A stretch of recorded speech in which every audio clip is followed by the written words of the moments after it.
Welcome to video 10. In this video, I'm going to demonstrate how to add setAlert and getAlert methods to our template object.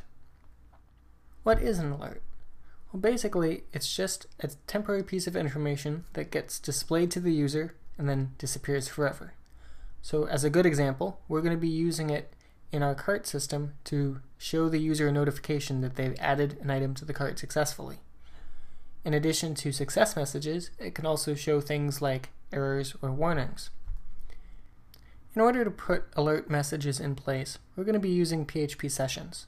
PHP sessions are a way to temporarily store information. It exists only as long as the visitor is viewing the website, and as soon as they close their browser, the session information is destroyed, and that information is no longer saved. In order to do this, we're going to need to modify our init.php file, and here at the bottom I'm going to add session start. That's going to start our session and make sure it stays active while the visitor is viewing our website. And then if we go to the template file, let's create our functions. So let's have another 2 lines of space. I'm going to add another comment, and this time I'm going to put get set alerts, like so. And the first method that I'm going to create is going to be public set alert, and it's going to have a value, and it's also going to have a type. And by default, it's going to have the success type, but it might also have a couple other types. I'll come back to that in a minute. Like so. Let's add in our documentation. So this it sets an alert message that's stored in a session variable. So parameters accepts a string and also accepts a second string, and I'll just put optional. And it returns null because it doesn't actually return anything. So what we're going to do is we're going to create a session variable, and we're going to set a session variable called type. In this case, for example, if they passed in a default, or they passed in a value without a type set, it's going to set session type, and it's going to be an array, so it's going to add a new item to the session type array, and it's going to make it equal value. And now let's go up to the top here. After our private data, let's also add information about what alert messages, what types we can have. So we're going to have private alert types equals array, and we're going to have a success item, an alert item, and an error item, like so. So far we have a way to set an alert, but we also need a way to retrieve an alert.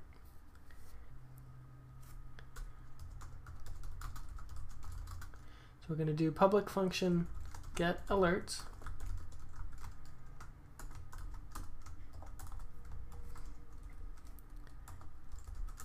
and we'll add some documentation. We're going to say returns string containing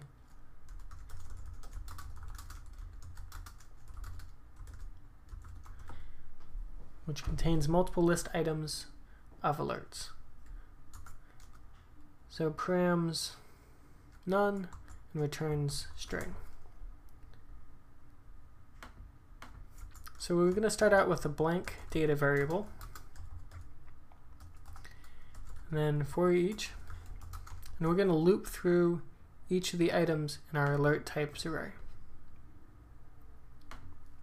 So for each, this alert types as alert,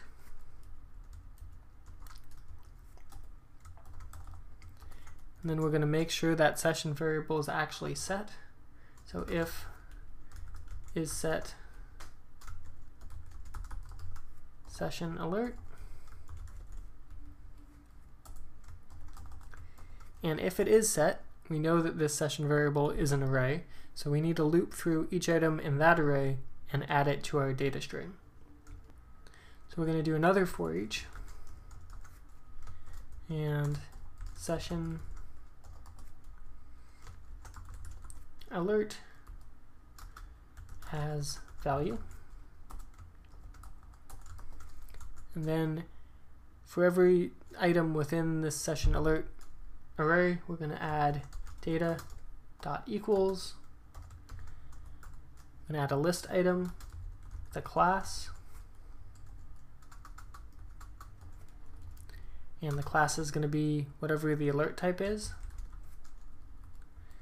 And we're going to close off the list item. We're going to add our value.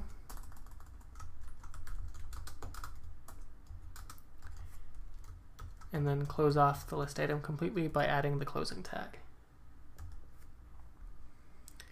And then once we've looped through all the way through that session variable, we can unset it. So onset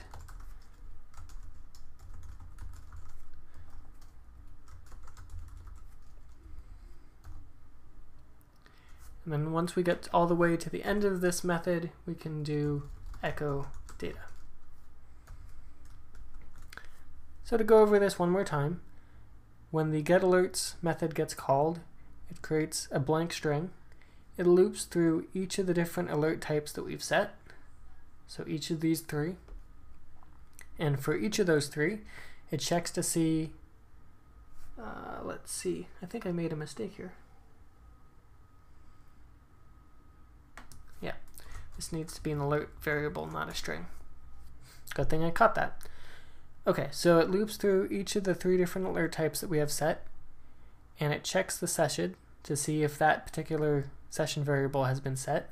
If it has been set, then we know that session variable is an array, so we want to loop through each of those items in the array and add it to our data string. Once we get through the end of that session variable, we can unset it, which means we remove it and we go on to the next alert type. By the time we get through all the three alert types, then we echo out the data, which in this case is composed of multiple list items with alerts in each of them. So hopefully that makes sense. I know there are a couple for each loops in there that can be potentially confusing, but let me go ahead and show you how this actually works.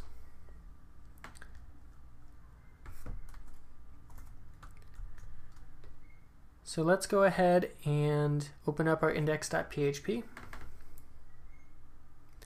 In addition to this template set data, let's also do template set alert. And I'll just say alert, like so. And then we need to modify our view to be able to show these alerts. So I'm going to open up vPublic. Up at the top here, I'm going to add an unordered list item, or an unordered list specifically, and then I'm going to use PHP, so this get alerts. And now let's load our index, and hopefully we'll see that alert that we set.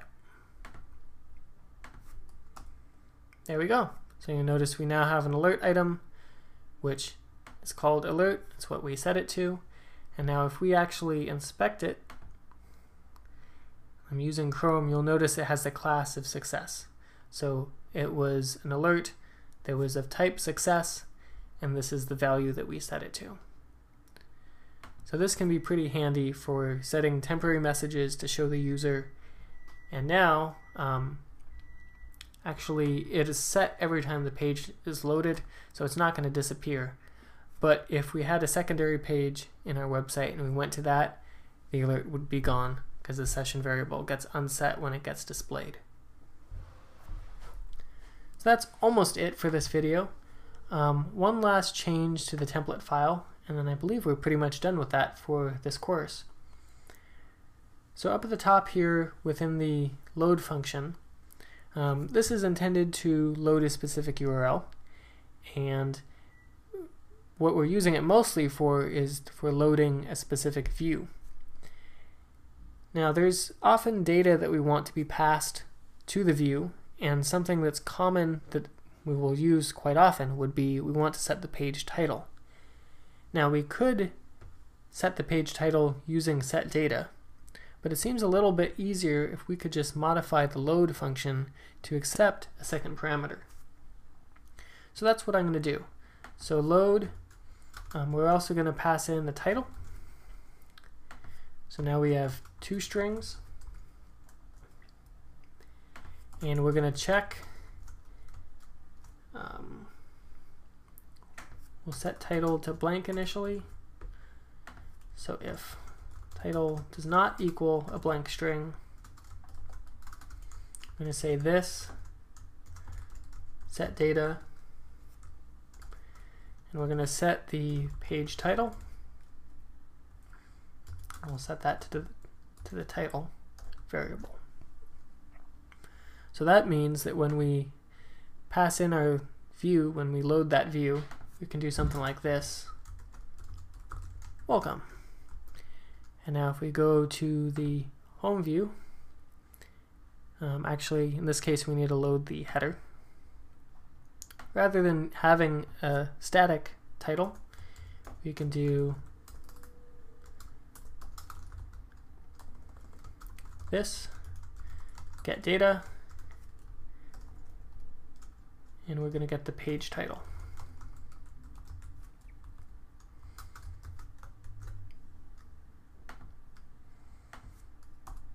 So you'll notice how this title in the top changed from my online store to welcome, just like it should. So hopefully that gave you a pretty good overview of the template object.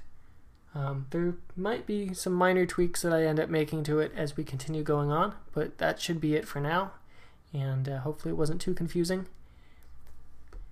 And join me in the next video. We're going to be talking about creating the categories object so our products can be organized into categories.